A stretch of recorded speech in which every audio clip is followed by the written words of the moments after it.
Last व्हिडिओमध्ये इंग्लिशचे जे इम्पॉर्टंट सीन पॅसेज असतात ते मी तुम्हाला टिकमार्क करून दिलं होतं.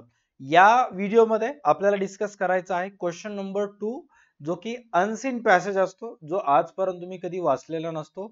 सर त्याची प्रिपरेशन कशी करायची, त्या अनसीन पॅसेज मध्ये जो नॉन टेक्स्च्युअल ग्रामर येते त्याला फेस कसं करायचं, plus sir mind maps, important mind maps कोणते आहेत जेणेकरून माइंड मॅप्सशी रिलेटेड 3 मार्क आमचे एकदम सिस्टमॅटिकली कव्हर होतील. सो आपण स्टेप बाय स्टेप या व्हिडिओमध्ये कार्यक्रम करणार आहोत. क्वेश्चन नंबर 2 च व्हिडिओ व्यवस्थित पूर्ण पहा, सर्व गोष्टी तुमच्या हातामध्ये येऊन जातील. घाई गडबड करायचं नाही, एकदम शांततेत आपल्याला कार्यक्रम आजच्या व्हिडिओमध्ये कव्हर करायचा आहे. तर क्वेश्चन नंबर 2 मध्ये तुम्हाला एका ठिकाणी माइंड मॅप विचारला जातो. आता माइंड मॅप खूप सोपं असतं. तुम्हाला एखादी गोष्ट दिली जाते, त्याच्याशी रिलेटेड तुमचे जे पण थॉट्स अँड आयडियाज आहेत, with the help of mind map तुम्हाला पेजेसवर प्रेझेंट करावं लागतं, जे की तुमच्यापैकी मॅक्सिमम मुलांना येतं. आता माइंड मॅप ही अशी गोष्ट आहे की जर तुम्ही प्रॅक्टिस व्यवस्थित केला तर ऑटोमॅटिकली ते येऊन जाईल. प्रॅक्टिसमध्ये कमतरता असेल तर कुठं ना कुठं तुम्ही कमी पडताल. सो व्हिडिओच्या सुरुवातीलाच मी तुम्हाला सांगेन की अनसीन पॅसेज हे चालू घडामोडीवर जेही तुमच्या देशामध्ये घडायले त्यातलं कुठलंही येऊ शकतं. राईट, सध्या आता मालदीवचं चालू आहे, तर मालदीव बेटाशी रिलेटेड एखादी एक इन्फॉर्मेशन तुम्हाला येऊ शकते, किंवा राम मंदिरचं निर्माण यावर्षी 2022 मध्ये झालेलं आहे, तर राम मंदिरशी रिलेटेड एखादा एक पॅरेग्राफ तुम्हाला येऊ शकतं,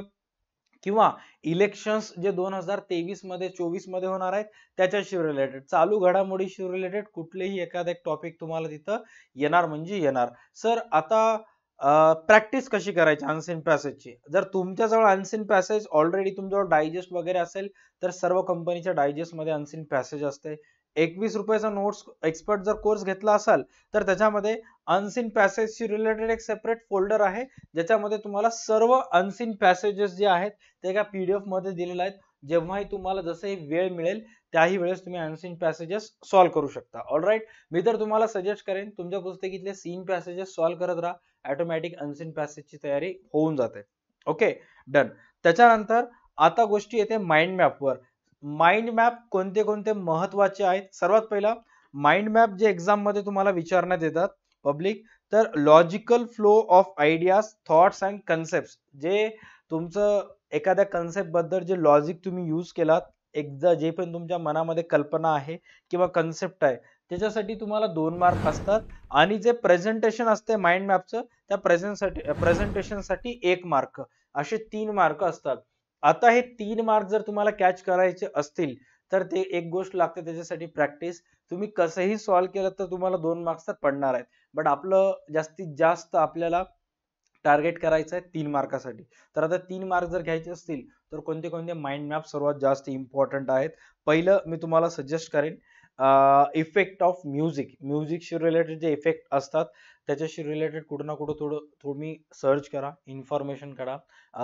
effect of music mind map असं गुगलवर जरी सर्च केलं तर एक्झॅक्टली तुम्हाला आयडिया येऊन जाते. त्याच्यानंतर बेनिफिट ऑफ इंग्लिश लँग्वेजेसवर, हा सीबीएसई बोर्डाला विचारण्यात आलेला माइंड मॅप आहे.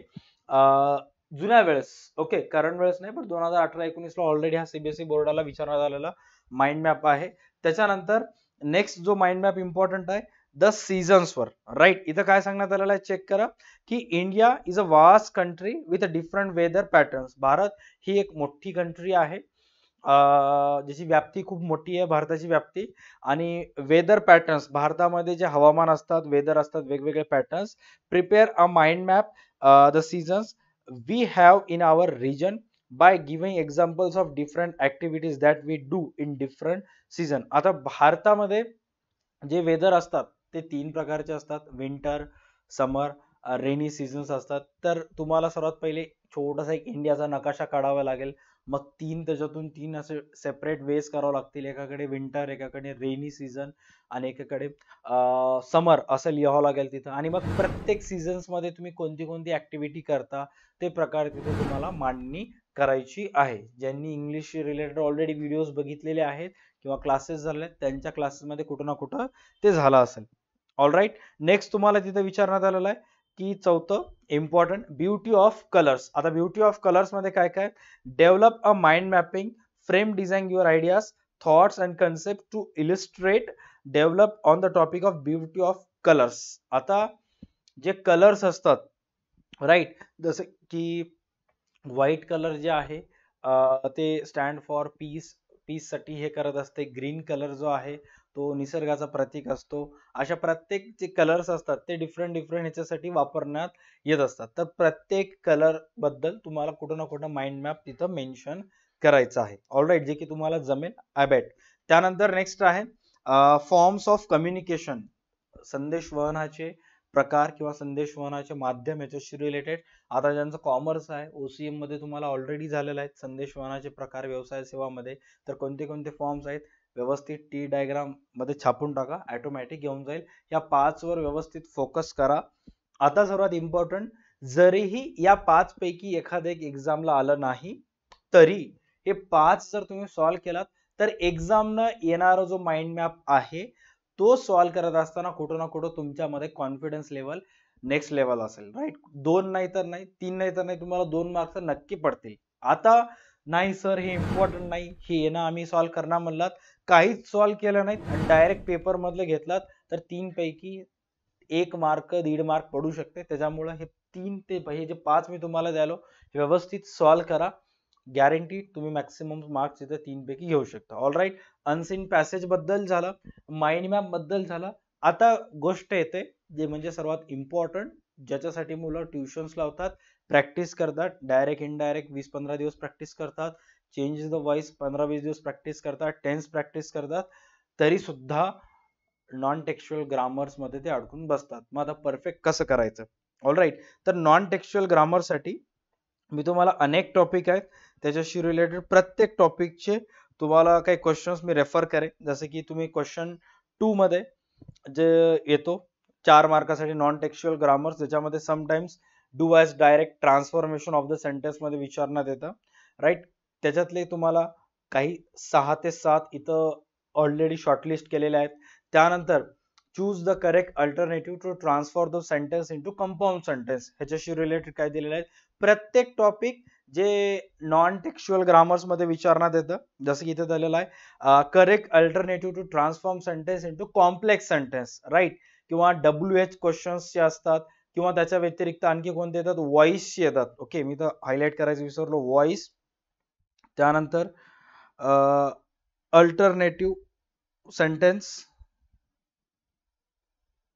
Right, to exclamatory sentence. Okay, next दिलेला आहे टेन्स. आता हे सर्वच्या सर्व क्वेश्चन्सचा जो PDF आहे, हा बॅकग्राऊंडला तुम्ही PDF पाहत आहात, हा सेपरेट PDF 21 रुपयाच्या नोट्स एक्सपर्ट कोर्स मध्ये ऑलरेडी ऍड केलेला आहे.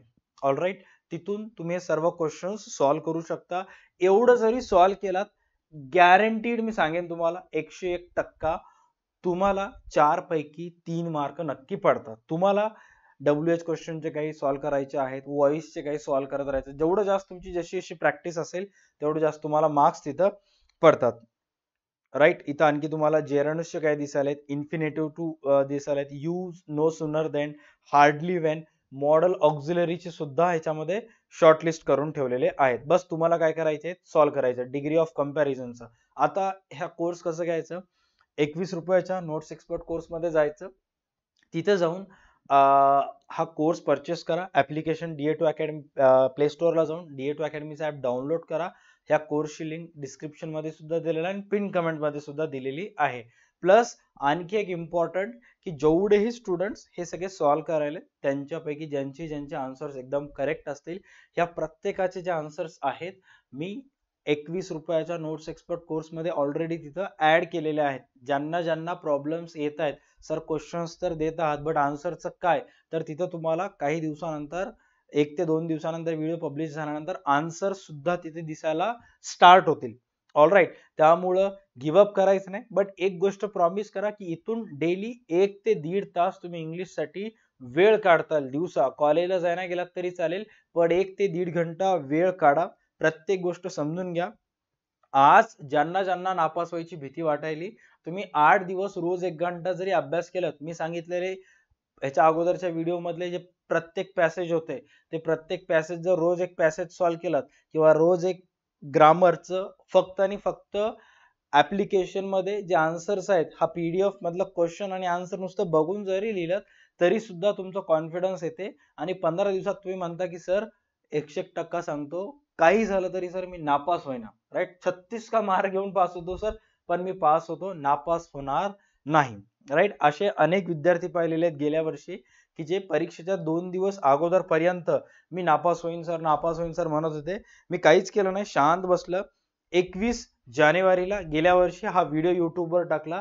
हा व्हिडिओ बघूनच कितीतरी मुलं पास झालेले आहेत. एक्झाम झाल्यानंतर मला मेसेज सुद्धा आलेले आहेत आणि ह्या व्हिडिओच्या कमेंट सेक्शन मध्ये तुम्ही जाऊन बघा, तिथं अनेक मुलांनी सांगितलेलं आहे की सर मी नापास होणार होतो, बट हा व्हिडिओ बघितल्यामुळे मला कुठं ना कुठं कॉन्फिडन्स आलेला आहे. पाहिलं नसाल तर ऑलरेडी पाहून घ्या. प्रश्न कसे येतात, कसे लिहायचं, काय नाही, पूर्ण तुम्हाला माहित होऊन जाते.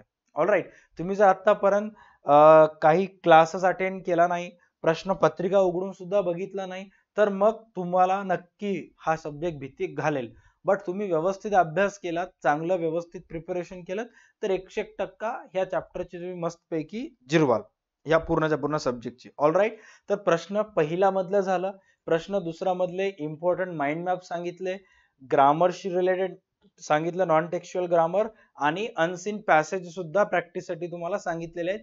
कोणते कोणते येतात ते सुद्धा माहिती दिलेलं आहे. ऑलराईट.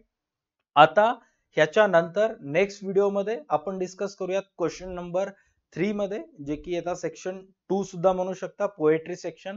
तर त्याच्याबद्दल आपण व्यवस्थित कार्यक्रम पुढच्या व्हिडिओ मध्ये करूयात. हा व्हिडिओ आवडल्यास व्हिडिओला लाईक करा, चॅनलला सबस्क्राईब करा. काहीही डाऊट असेल तर नक्की विचारा. नेक्स्ट ह्याच्यामध्ये महत्वाचे कविता कोणते कोणते आहेत, त्याचा अभ्यास कसं करायचं, कसं फोकस करायचं, पूर्ण गोष्टी मी तुम्हाला नेक्स्ट व्हिडिओ मध्ये सांगेन. राईट. ह्या व्हिडिओसाठी एवढंच. भेटूयात नेक्स्ट क्लासमध्ये. तोपर्यंत पाहत राहा तुमचं आवडतं YouTube channel DA2 academy. Take care and stay connected. भेटूयात नेक्स्ट क्लासमध्ये.